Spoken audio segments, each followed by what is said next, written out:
السلام علیکم۔ تو کیسے ہیں آپ لوگ؟ لو جی، ہر بندے کی خواہش ہوتی ہے، ہر مسلمان کی خواہش ہوتی ہے کہ خواب میں سرور کائنات حضرت محمد صلی اللہ علیہ وآلہ وسلم کی زیارت ہو جائے۔ کہانی کچھ یوں ہے کہ بندہ تھا، شاید اس کا ذہن پورا تھا، جو بھی تھا، اس نے کہیں سن لیا کہ اسلام کے سارے رکن چھوڑ دو، بس آپ صلی اللہ علیہ وسلم کی خواب میں زیارت ہو جائے تو آپ کے سارے کام ختم، آپ جب بخشے جاؤ گے اور آپ جناب جنت میں جاؤ گے۔ باقی اسلام کا جو نماز، روزہ، حج، زکوٰۃ جو بھی ہے، سب کوئی کام نہیں کرنا۔ وہ ایسے ہی جو ڈھونڈتا رہتا، پیروں کے فقیروں کے پاس جاتا، جی مجھے جی ایسا کوئی وظیفہ بتائیں کہ خواب میں زیارت ہو جائے آپ صلی اللہ علیہ وسلم کی۔ انہوں نے کہا ایسا کوئی وظیفہ نہیں ہے۔ ایسے ہی ڈھونڈتا، کبھی کہیں بابوں کے پاس، پیروں فقیروں کے پاس گھومتا رہا۔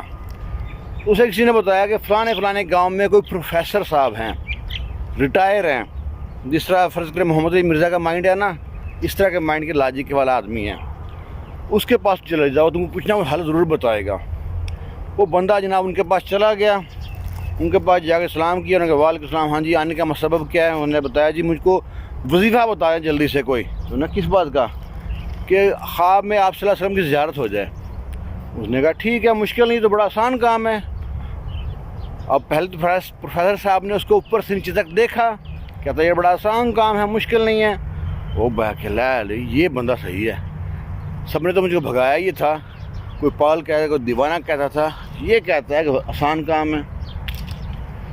انہوں نے کہا ایسا کرو 2 کلو مچھلی لے آؤ۔ کہتا ہے لگتا ہی بھی رونگ نمبر ہے کوئی۔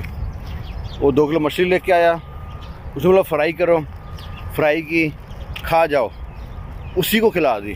2 کلو مچھلی کھا لی۔ اب اس نے کہا اب شام کا ٹائم ہو رہا تھا، اس نے بولا پروفیسر صاحب نے کہ جو 2 کلو مچھلی کھائی ہے، اس کے کھانے کے بعد تم نے صبح تک پانی نہیں پینا، اور جو خواب نظر آئے مجھ کو بتانا آ کے۔ اس نے پرامس کر لیا، وعدہ کر لیا۔ وہ چلا گیا گھر پہ۔ پیاس مچھلی کھانے کے بعد بہت لگتی ہے، بڑا پریشان، پیاس لگتی ہے، لیکن وعدہ کیا تھا۔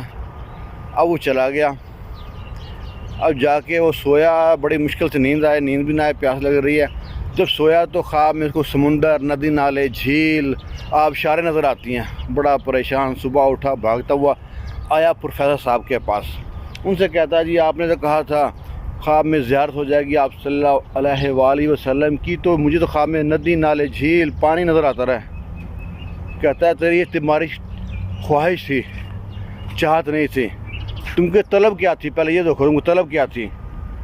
تمہارے دل میں تھا تم کو بس پانی کا چلنا چاہیے۔ تمہارے دل میں جس نے خواہش پیدا ہو جائے گی نا کہ مجھ کو حضرت صلی اللہ علیہ وسلم کی زیارت کرنی ہے، تو تمہیں زیارت ہو جائے گی اللہ کی طرف سے۔